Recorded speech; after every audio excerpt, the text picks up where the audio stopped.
It has never, ever, for me, been the actual moment that is the most frustrating or most upsetting. It's something from the past or something that could happen in the future, something I'm literally making up because it's not real yet or ever, but I will be grumpy or upset about it.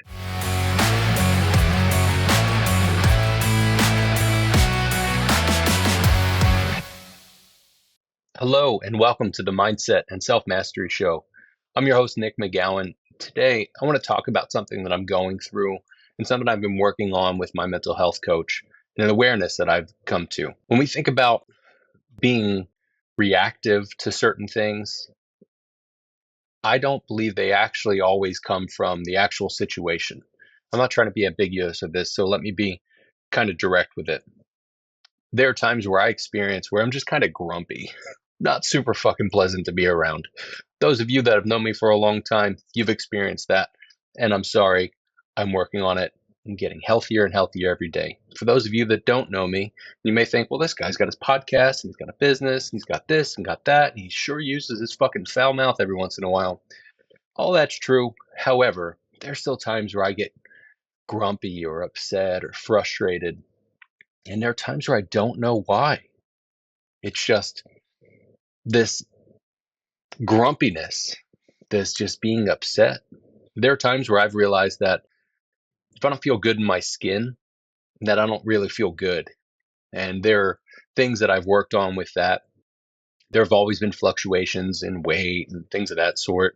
And as you get over 40, I'm told things happen. I recently got over 40. So I expect that my body will do different things. There are situations that happen just throughout the day with other people or situations with our homes or really anything. Like if something is not just going smoothly, we as people can get upset. We can get upset. Doesn't mean we always do, but we can. I can get upset at different times, and I do get grumpy about different things. And something I've realized recently and was having a conversation with my mental health coach with was it has never, ever, for me, been the actual moment that is the most frustrating or most upsetting. It's something from the past or something that could happen in the future, something I'm literally making up because it's not real yet or ever, but I will be grumpy or upset about it. And then there are times where I'll be kind of grumpy, upset, frustrated, and not know what the problem is or what's going on. For me, that's an intuitive thing. There's something happening, there's something that needs to be worked on, and it's still there. And I've committed to myself that I won't intellectualize things and just like mindset my way through it. And I've committed to myself that I will actually do the work. It doesn't always mean that I have to do it right then in that moment, but I do need to be able to hold on to it. And something I said to my coach recently was that I feel like there are times where something will happen, a situation will happen, and it's like I have a robber, somebody that got into my house to be able to rob us, and I caught that person, and I am not letting them go. I'm not letting them go until, let's say, the cops get there, but I'm holding on to that. So I can feel that at different times. So there's something that's happening, and there's a piece of me that's just holding on to it. Like, I don't want you to come back. So before you leave, I want to work through all of this stuff. And I don't always know why those things are or what's going on until later when they kind of reveal themselves. But in that moment, I'm grumpy or I'm upset or I'm frustrated or just got an attitude, and it's not pretty. And the reason why I'm talking about it on this podcast is because I partially get to out myself with that, but I know that I'm not the only one. There are people that I grew up with, there are people that I've met, people I've conversation with that as you get in deeper conversations, they're like, yeah, look, I do the same thing.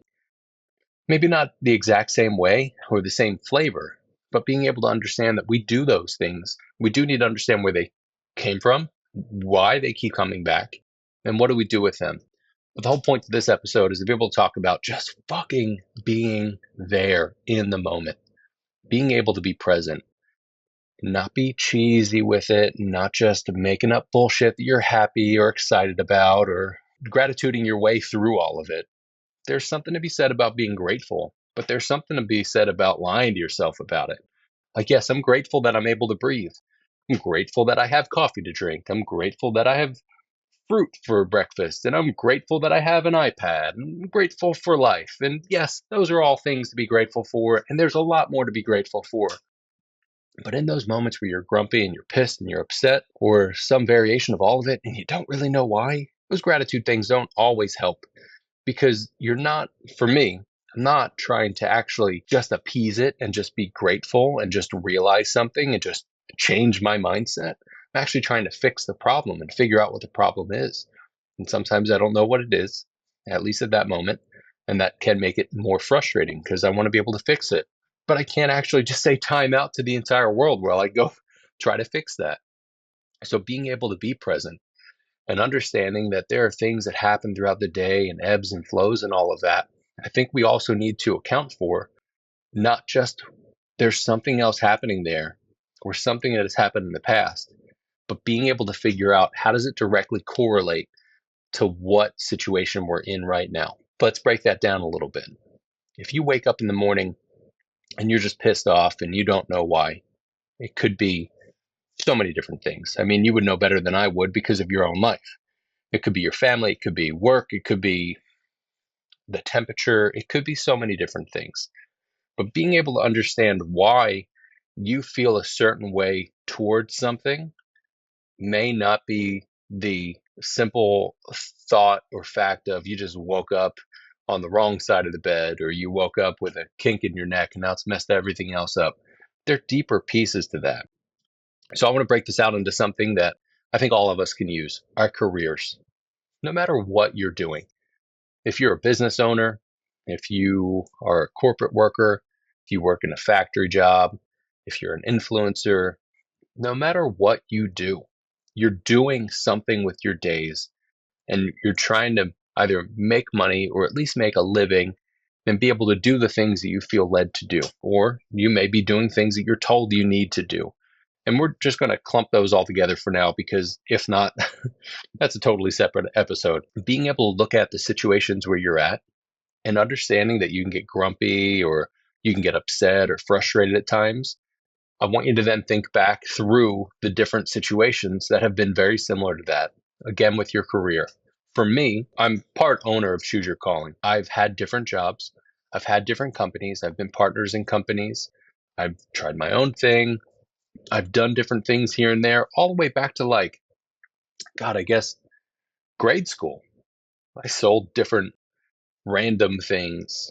And then high school, I remember selling the spacers that you put in your ears, and I would sell different stuff. And I have always been entrepreneurial, trying to make money, but also trying to just do something cool, experience things. There are situations that happen to me now as a business owner that I can tie back to other companies I've been with, either working for as an employee or as a partner in a company. And it takes us being able to shift the way that we look at things and how we go about things. Uh, I'll use a really tangible example of something that's happened recently.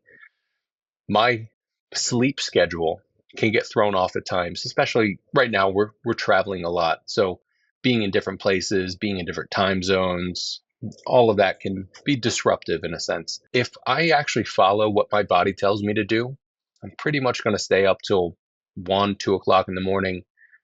And if I get the adequate amount of sleep that I need to get, about 8 hours, maybe sometimes even more, I'll probably then at that point need until 10, 11 o'clock in the morning. That feels weird and a little crazy to me because of the amount of years that I spent having to be at a desk or at least be on a call or in a meeting or something by 9 o'clock in the morning. That 9 o'clock may have actually been a 9 o'clock somewhere else. Especially right now, I'm recording this on the West Coast. For those of you on the East Coast, my 9 o'clock is your afternoon. And I've experienced being in different companies, getting the things, let's say, thrown at me because I've started later in the day or whatever. And breaking myself of that habit and the routines of that takes me then looking at, why do they even become a routine? What are they coming from? And are they coming from a healthy space or an unhealthy space? And there have been times as a salesperson, I have to be on a call for so many hours, I have to be talking to so many people. There's a numbers game, there's this and that, blah, blah, blah. All of that doesn't feel 100% true for me. And I don't know if it ever really did, but I bought into it. And I remember saying at different jobs, like, well, you're paying me for this, so it's my duty to do this, and I'll jump. How high? What do you need me to do? But being able to work for ourselves, for those of you that work for yourself, or being at a company, we still have our rights and we still have what feels right for us to do, but we are the only ones in control of that. We're the only ones that can take responsibility for that. We're the only ones that can take action with that. And if we don't, we're the only ones that affects, unless there's something that happens and it affects the rest of our family and blah, blah, blah. But really, it starts with us. So when I think of those situations where I get really upset or frustrated, and they're never actually from the thing right then and there, it's from something in the past or the future. For me, what has been helpful has not only been to talk with somebody, but to also go through processing to be able to change those stories, change those situations. But overall, it's the self awareness to go, there's something that feels off. Let me work back through and figure out why this is the case and what's the familiarity with it. Just like how some people can be kind of their own worst enemies with certain things because they are afraid if they make too much money, bad things could happen. Likewise, if they don't make enough money, bad things can happen. So they'll stay right where they're at because it's comfortable and they know that it's fine. It can be good sometimes to be able to say, I know where I'm at, I know what lane I'm in. But to be able to step outside of that and go, how do I actually grow and how do I change from this? And how do I get to that evolutionary next level for me, not by anybody else's standards, but for your own? I feel like it really takes us being able to look at those situations and go, well, what do I do from here? And understanding how our strategy comes into play, specifically our winning strategy. You've probably heard me talk about that on different podcast episodes, almost entirely over the past 60, 70 episodes about our winning strategies. It's really a strategy that we've developed. All of us have it, but we develop as a kid in our developmental ages between, let's say, 3 and 9. Most often it's between 4, 7, 4, and 8. But being able to figure out a strategy that helps us win in life and get away from the pain that is our deep core wounding. I realized that my core wounding was to be unloved or unlovable and to be abandoned. That was what the wound was.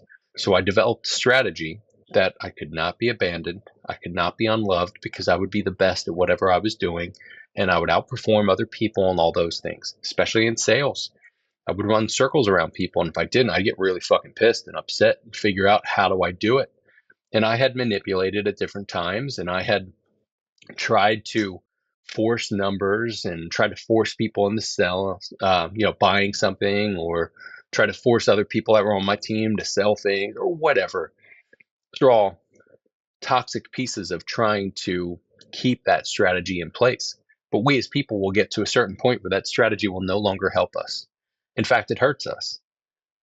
And it takes us being able to look at those moments and the situations that come up and the emotions that come with that and just using them as a guiding factor. Saying, I feel really upset or I feel frustrated right now. And maybe in that moment, you can't spend 15, 20 minutes to dissect it and work through it and figure out what that is. Maybe it would take a lot longer than that. But we don't always have that luxury to just be able to do that in the moment. But being able to actually look at those things, the situations, and be able to look at all the components that have worked in and out of your favor to feel the way that you do is really important to be able to look at and say, well, what do I do differently next time? But more so, how do you heal from it? And what do you do differently in that moment right then and there? Or do you not do anything at all? The choice is yours, so you get to be able to make that choice. For me, I've looked at how do I make these choices, but how do I feel about making these choices? And what are the ways that I feel about the choice itself? Now, I'm a very emotional and feely type person. Those of you who listen to this often know that. Those of you who know me know that. And for those of you who are listening who are more of the thinkers, Think about that. You can be logical about it. You can certainly think about the different situations. So go back, either feel through it or think through it of the situations that have happened over the course of the life that are very similar to where you're at right now. If you're in a job where you're thinking, I hate this, or I don't like it, or things could be better, and you find yourself being frustrated, and then figuring out why you're frustrated, probably not that specific thing in that moment, but that might have a similar flavor to something else. I'll give an example from myself. I had a company in the mid 2010s. So from like 13 to 17 or 18 or so. And I was the sole salesperson within my own company. I had partners and all of that, and some ex family members. And I was making close to, I'd say on average, 140, 150 calls, cold calls every single day, every work day, Monday through Friday for a solid year, maybe even 2 years. And it didn't feel right. I love being able to talk with people, as you know, because I have this podcast and we have strategy sessions and client calls pretty often. And I love that sort of stuff. But the cold calls I became good at, but I didn't like it. And there are different ways, and I can unpack all of that. And those of you who make cold calls, teach their own.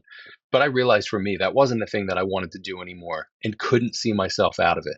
That led me to a thought of, I guess I'll just kill myself. Terrible thinking. But that's what that got me to. And I tied so much into all of that that any situation that I got into next that had remotely any feeling like that had a bit of that feeling of desperation and suicidal tendency in a sense. So I went from that company and I ended up getting out of that company, taking a bit of a sabbatical. And those of you who have listened to these episodes for a while, feel free to go back to episode 10. That's where I talk about the story that led me to this point.